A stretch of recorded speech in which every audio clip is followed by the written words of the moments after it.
Bismillahirrahmanirrahim. Assalamualaikum warahmatullahi wabarakatuh. Waktu sahur yang berada di penghujung malam merupakan tantangan tersendiri. Tak jarang setelah sahur, kebanyakan orang melanjutkan tidurnya sebelum memulai aktivitas. Padahal tidur setelah makan memiliki beberapa efek negatif bagi kesehatan tubuh, baik jangka pendek maupun jangka panjang. Bahkan beberapa kasus dapat membawa bahaya yang berujung pada kematian. Ketika mengkonsumsi makanan, lambung akan mencernanya menjadi sari-sari makanan. Apabila tidur di bawah 2 jam setelah makan, saluran pencernaan belum sempat menggiling makanan kita, yang akhirnya akan berakibat pada gangguan saluran pencernaan dan penyerapan nutrisi tubuh. Hasil akhirnya, makanan yang kita makan tidak mampu menghasilkan energi yang dibutuhkan oleh tubuh. Berikut ini 5 efek negatif langsung tidur setelah sahur. Yang pertama, penimbunan lemak. Sebuah penelitian mengatakan, pada seseorang yang memiliki riwayat keturunan keluarga gemuk, kebiasaan tidur setelah makan sahur dapat meningkatkan risiko mengalami kegemukan sebesar 2 kali lipat. Terlebih jika mengkonsumsi makanan berlemak atau makan makanan yang digoreng, hal ini bisa memperburuk kesehatan, terlebih bagi yang sedang diet dan ingin melangsingkan tubuh. Hal ini disebabkan karena di saat kita tidur, otomatis tubuh hanya membutuhkan sedikit energi, sehingga makanan tidak akan dimanfaatkan sebagai kebutuhan, melainkan lebih banyak akan ditimbun menjadi lemak. Akhirnya, resiko mengalami obesitas atau kegemukan pun akan semakin meningkat.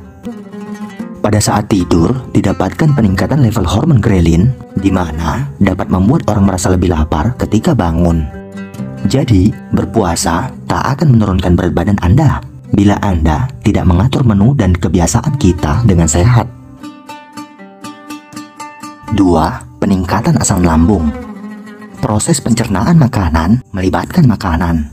Jadi, setiap ada makanan yang masuk ke tubuh kita, asam lambung pun akan meningkat.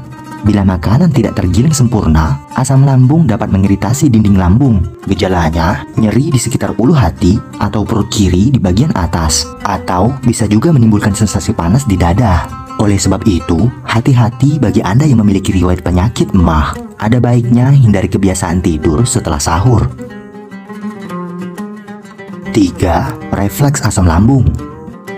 Refleks asam terjadi karena katup antara perut dan kerongkongan tidak menutup secara sempurna. Hal ini biasanya disebabkan oleh pengaruh gravitasi, yaitu perubahan posisi.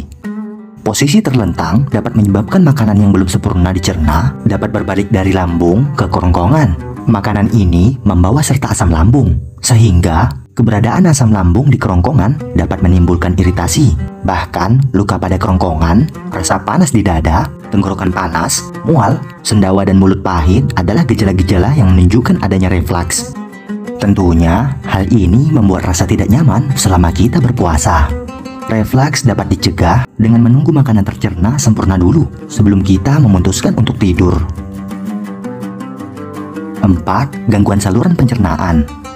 Normalnya, pengosongan lambung manusia berlangsung sekitar 2 jam setelah makan. Namun, posisi terbaring saat kita tidur dapat menghambat proses pengosongan lambung tersebut.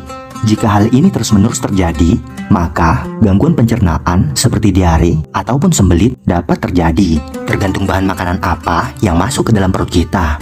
Oleh karena itu, kita disarankan untuk menghindari makanan kaya lemak, kaya gula, dan kafein dalam menu makanan sahur kita.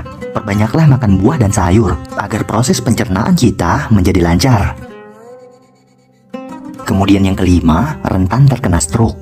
Stroke merupakan penyakit berbahaya yang paling banyak ditakuti oleh banyak orang. Stroke terbagi menjadi 2, yaitu stroke penyumbatan dan stroke pendarahan. Jenis stroke yang berhubungan dengan kebiasaan tidur setelah makan adalah stroke penyumbatan. Alasannya cukup jelas, bahwa saat tidur, aliran darah ke otak harus terjaga sesuai kebutuhan. Apabila lambung juga sedang menjalankan kegiatan, yaitu menggiling makanan, maka suplai aliran darah menjadi terbagi. Dalam jangka panjang, bila kebiasaan ini terus dilakukan, otak dapat kekurangan oksigen dan menyebabkan stroke. Karena itu, hindari kebiasaan tidur setelah makan, terutama saat makan sahur untuk berpuasa. Bahaya tidur setelah makan sahur ini tidak dapat dipandang sebelah mata. Untuk itu, jangan jadikan kebiasaan yang dapat merugikan kesehatan Anda. Lebih baik lakukan hal yang bermanfaat setelah makan sahur, seperti mengaji, membaca, dan berzikir. Semoga bermanfaat. Sekian dari saya. Wassalamualaikum warahmatullahi wabarakatuh.